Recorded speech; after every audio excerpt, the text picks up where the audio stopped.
Санхүү эдийн засгийн дээд сургуулийн санаачилгаар байгаль орчин ногоон хөгжил аялал жуулчлалын яам Кипр, Бүгд найрамдах Хятад улсын их дээд сургуулиуд мөн Голландын засгийн газрын тэтгэлэгт судалгааны багийн 150 гаруй төлөөллүүд өнөөдөр Монгол улсад тогтвортой аялал жуулчлалыг хөгжүүлэх асуудлаар хэлэлцсэн юм а. Монголчуудын уламжлалт мал аж ахуй, нүүдэлчин соёл уламжлал нь тогтвортой аялал жуулчлалыг хөгжүүлэх гол үндэс гэдгийг энээр онцолж байсан юм.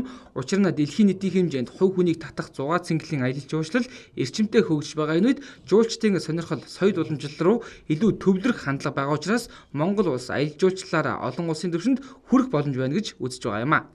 Тэг ингээд дид үсч хөгжчихөөр бид нарт юу хийх хэрэгтэй байна вэ гэдэг зэрэг яг Монгол малчтаа яг ийм Монгол одоо уламжлал ахуй соёлоо хадгалсан тийм хүмүүсүүдээс нь тэр хүмүүст нь орлоготой болгоод бусдаа үлгэр болгоод тэгээд жуулчдаа одоо жинхэнэ ухтан авах, зочлон ухтах тэр үйлчлэгээний стандартыг л бий болгож байгаа. Тэгвэл одоо энэ салбар бол энэ аль ч одоо эдийн засгийн салбаруудаас хурдан хөгжих бололцоотой.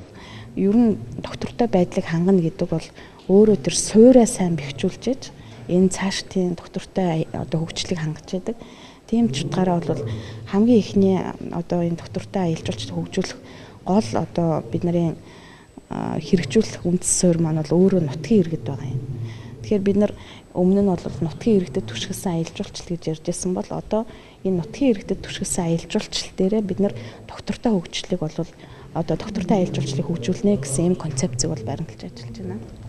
Зэмээс ч Монгол улс аялал жуулчлалын салбараа хөгжүүлэхийн тулд энэ тэргуунд уламжлалт соёл, нүүдлийн ёс заншлаа сэргээх, малчид, мотоцикл бус морио унаж, ачааны машинаар бус үхэр тэрэг, морин тэргээр ачаа хөсгөө нүүлгдэг байх зэрэг уламжлалаа хадгалж аялал жуулчлалтай хослуулах шаардлага байгааг онцолж байсан. За нөгөө төгөөр аялал жуулчлалын салбар дахь гол үнэлэмж болсон зочлохын үйлчлэгийг сайжруулах, чанаржуулах шаардлага байгааг онцолж байсан юм а.